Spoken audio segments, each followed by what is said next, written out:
Herkese merhabalar. Bugün sizlere bir hayvana bile dokunamayan, bir kuşa bile dokunamayan ben şu an 2 tane kediye sahibim. 2 tane güzel kızım var. Bu sürece nasıl alıştım? Bu fikre nasıl vardım? Size bunlardan bahsetmek istiyorum. Hep ön yargıyla yaklaştım aslında. Ve hani daha öncesinde de eşim hep bir hayvan sahiplenmemizi istedi ama ön yargıyla yaklaştım. Tüy dökülür, pislik yapar, koku yapar diye istemedim. Ama ya bundan 2 ay öncesinde eşim tekrardan böyle bir teklif sundu bana. Ben tamam dedim. Bir pet shop'a gittik. Orada bir tane kedi gördük. Gerçekten çok güzeldi ilk kızımız. Ve ben orada 2 gün kadar bir süre istedim. Çünkü alışmam bilmiyorum nasıl ilerleyecek bilemiyordum gerçekten. Eşim hayvanları çok seven birisi. Ve 10 yıllık evliliğimiz süresince de hep bana hayvan sevgisi aşılamaya çalıştı. Ama ben hep ön yargılıydım yani. Hani özellikle hani daha öncesinde de kedi almamızı istedi ama hep tüy dökülür, hani kokar diye ben istemedim. Ve 2 ay öncesinde tekrardan bu teklifi bana sundu. Tamam dedim. Sadece tek koşul 2 gün bana süre ver. Ben çünkü alışamayabilirim, korkuyorum biliyorsun demiştim. Sahiplenmeye giderken aslında çok korkuyordum önce. Hani ya alışamazsam ya tekrar onu bırakmak zorunda kalırsak çok üzülürüm. Gerçekten hep bunları düşünerek gittim. Aslında sahiplenmeye başka bir yere gidecektik. Öncesinde eşyalarını alıp oraya gidecektik ama eşyalarını aldığımız yerde başka bir tane daha gördük ve o an onu istedim. Bilmiyorum, sadece o an onu orada almak istedim. İlk olarak eve geldiğimizde eşim kokumu alsın diye sadece koynuma koydu. Ve o an yani çok farklıydı. Yani onu aldım, bırakamadım. Yani hani ben dokunamazdım. İnanın çok korkan bir insandım. Onu burama koyduktan sonra onu hiç bırakamadım. Çok alıştım. İsmini Papyon koyduk. Çok seviyorum onu. Çok alıştım. İlk başta geldiğinde çok tedirgin oldu, korktu. Ama birkaç saat sonra bize de alıştı. Evimize alıştı. Bizi çok seviyor.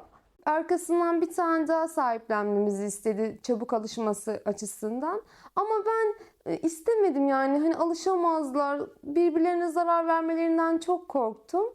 Ve bana bir sürpriz yapmıştı eşim. Eve getirdi. Çok ağlıyordu. Çok ağlıyordu. Gerçekten ona hiç kıyamadım. Tabii Popcorn'un tepkisi çok farklı oldu. Onu gerçekten çok seviyorum ama bizi paylaşmayı da sevmedi.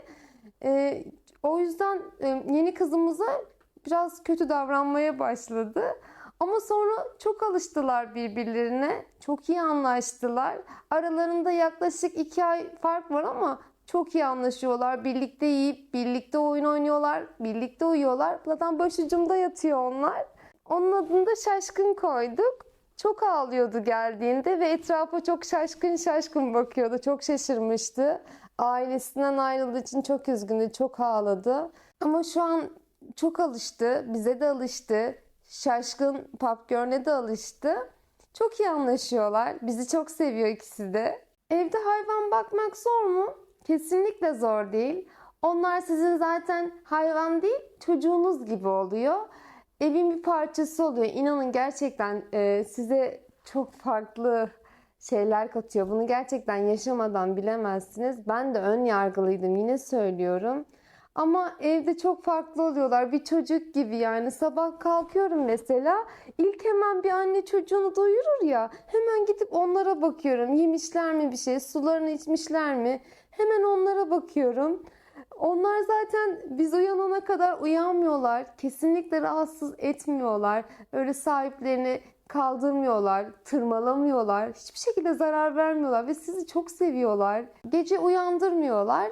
Sadece Şaşkın biraz küçük olduğu için bazen gelip omzuma mırmır yapıyor, eliyle vuruyor ama hani uyandıracak kadar şeydi. Sadece sizin gözünüzü açmanızı bekliyorlar.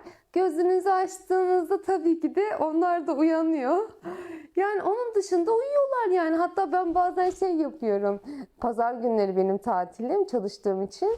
Kızlarım diyorum, benim haftada bir gün tatilim var. Lütfen uyuyalım, tamam mı diyorum. Ya anlıyorlar beni, biliyor musunuz? Gerçekten anlıyorlar ve onlar da ben uyanana kadar hiçbir şekilde uyanmıyorlar. Ha, gece evet kalkıyorlar tuvaletine, onları duyuyorum ama öyle rahatsız edici bir boyutta sizi uyandıracak şekilde rahatsızlık vermiyorlar.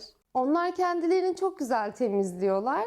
Tuvaletleri var zaten. Yemeklerini yiyip sularını içiyorlar. Tuvalete gidiyor ve yaptıkları yeri gerçekten kapıyorlar. Hiçbir şekilde koku vermiyorlar etrafa. Çıktıklarında ayaklarını temizliyorlar ve üzerlerini yalayarak kendilerini temizliyorlar. Çok güzel kokuyorlar. İnanın, bir bebek nasıl kokar?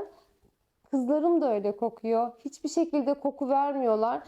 Günlük tuvaletlerini değiştiriyorum. Hani tekken bir kere değiştiriyordum ama şu an 2 kere değiştirmek zorundayım.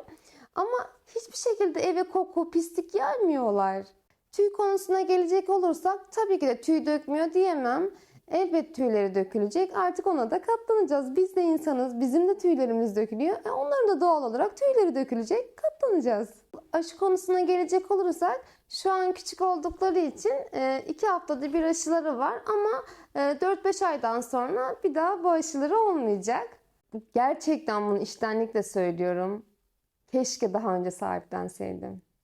Çok pişmanım gerçekten. Şu an onlara o kadar alıştım ki bunu daha önce yapmalıydım diyorum. Videomuzu beğenip kanalımıza abone olursanız ve kızlarımı takip ederseniz bizi çok mutlu edersiniz.